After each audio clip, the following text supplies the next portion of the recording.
Hey, DM Gallibond here. Welcome to Skills on Sunday. Today we're going to be looking at the durable feat from D&D. Let's go ahead and get started. Alright, the durable feat, like most feats in 5e, is really kind of a useful basket of skills or basket of benefits, if you will. And there's only two benefits, but when you think about them, they're kind of important. The first one is you increase your Constitution score by 1 to a maximum of 20. Now, if you'll recall, the rules in 5th edition about feats is you can only take a feat at the same time you would normally do an ability score improvement. And that usually allows you to raise one ability score by 2 points, or 2 ability scores by 1 point each. Well, this durable feat gives you half of that.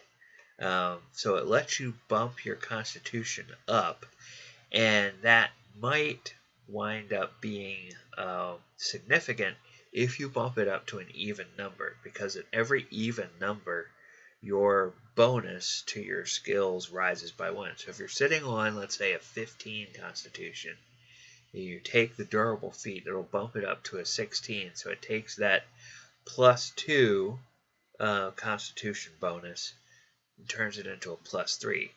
Now, why is that significant? Well, goes with the second bullet here. When you roll hit die to regain hit points, the minimum number of hit points you regain from the roll equals twice your Constitution modifier. So that's a minimum of 2. So now you think about that situation, what we were just talking about. You had the 15, that's a plus 2. With this little ability here, you double that. That means every time you're regaining hit dice, it's whatever you roll on the hit die plus 4. But if you change that 15 to a 16, it becomes a plus 3. So then it's your die roll plus 6. So you're regaining 2 extra hit points every time you roll a hit die.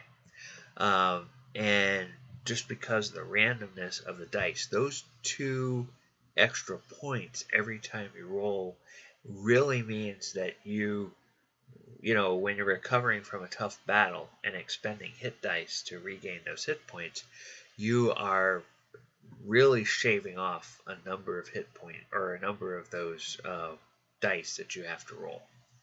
So that's what makes this a durable feat, and that's one of the things I like about the feat system in 5e. Feats are a basket, like I said, a basket of benefits that starts the first time you take them and remains relevant all the way through the rest of the game. 3rd edition and 4th edition, when they had feats, which is where the feats were introduced, is in those two editions. You had to either, with 3rd edition, you had to build a series of feats up in order to get things that would continue to be useful at a higher level. And in 4th edition, you completely replaced feats at every tier of play. So there was one selection of feats you would take from levels 1 to 10.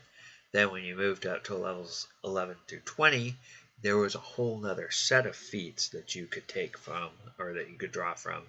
And then when you had 21 through the level cap at 30, there was a third whole set of feats that you could take.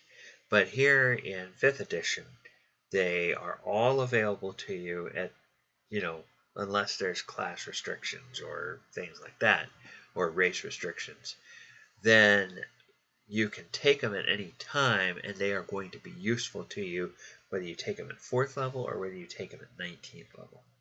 So that will wrap it up for our discussion of the durable feat.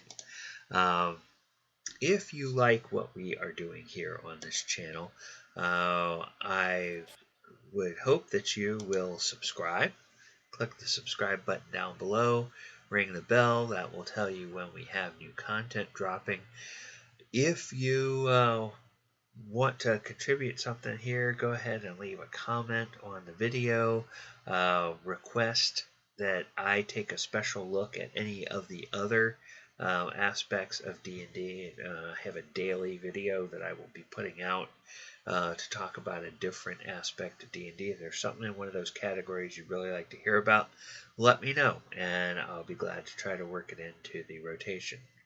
Alright, well, that's going to do it, and I'm going to sign off. So, everybody, go ahead and have a wonderful evening. Good night, everyone.